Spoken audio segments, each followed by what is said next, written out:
Alors, il est intéressant, dans le cadre des exercices et des problèmes, de pouvoir faire la somme d'une suite arithmétique. Alors, je vais partir d'un exemple simple, d'une suite arithmétique qu'on a déjà vue, 2, 4, 6, 8, 10, et je vais faire la somme que des 5 premiers termes, hein, pour que vous puissiez voir ce qui se passe. Évidemment, j'aurais très bien pu la faire à la main, hein. 2 plus 4, ça fait 6, plus 6, ça fait 12, ça fait 20, ça fait 30. Bon, donc, on sait que la réponse, ça doit faire 30. Maintenant, je vais en fait initier la démonstration à partir de cet exemple. Alors, la démonstration, elle consiste en quoi? Eh bien, elle consiste en fait à réécrire cette suite, mais dans le sens inverse. Donc, j'ai écrit une première fois la suite par ordre croissant, 2, 4, 6, 8, 10. Juste en dessous, je l'écris comme 10, 8, 6, 4, 2. Si je regroupe par petits paquets et que je fais la somme ici, 2 plus 10, ça fait 12. 4 plus 8, ça fait 12. 6 plus 10, ça fait 12. 8 plus 4, 12. Et 10 plus 2, 12.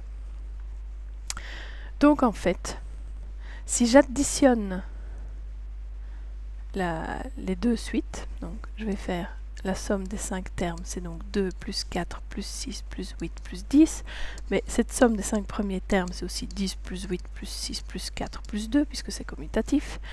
Et donc, si j'additionne ces deux sommes, j'ai 2 fois S5 qui est égal à 12 plus 12 plus 12 plus 12 plus 12.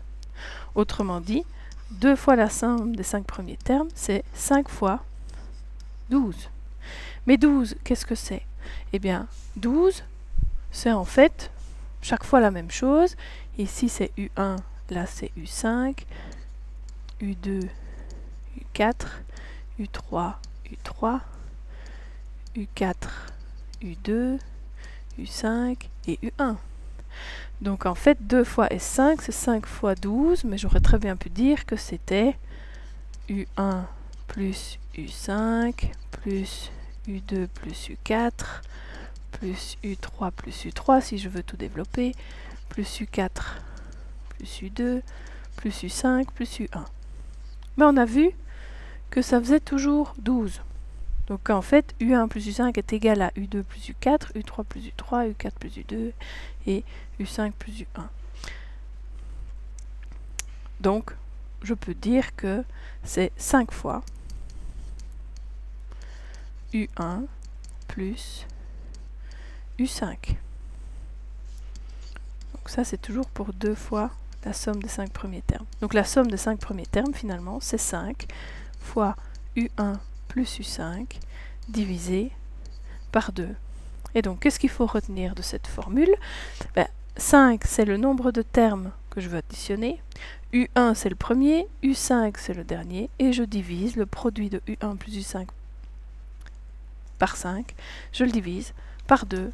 Et donc, on pourrait partir de là et se dire que la somme d'une suite qui contient n termes, ça sera n, fois le premier terme plus le dernier, que je divise par 2.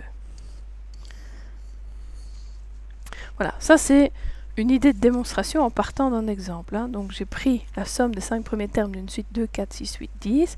J'ai constaté que si je réécrivais cette somme dans l'autre sens, puis que j'additionnais ces deux suites identiques finalement, j'obtenais 2 fois la somme voulue, puisque je vais additionner 2 fois la suite, mais que chaque paquet, du premier, du dernier, du deuxième et de l'avant-dernier, du troisième et de l'antépénultième et ainsi de suite, ça faisait chaque fois 12.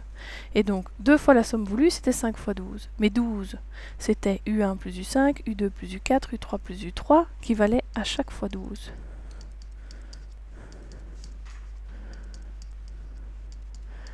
Donc en fait, au lieu d'écrire 5 fois 12, j'aurais pu dire que c'était 5 fois le premier terme plus le cinquième. Or, moi je ne voulais pas 2 fois la somme des 5 premiers termes, mais juste une fois cette somme. Donc 5 fois U1 plus U5, je devais encore le diviser par 2.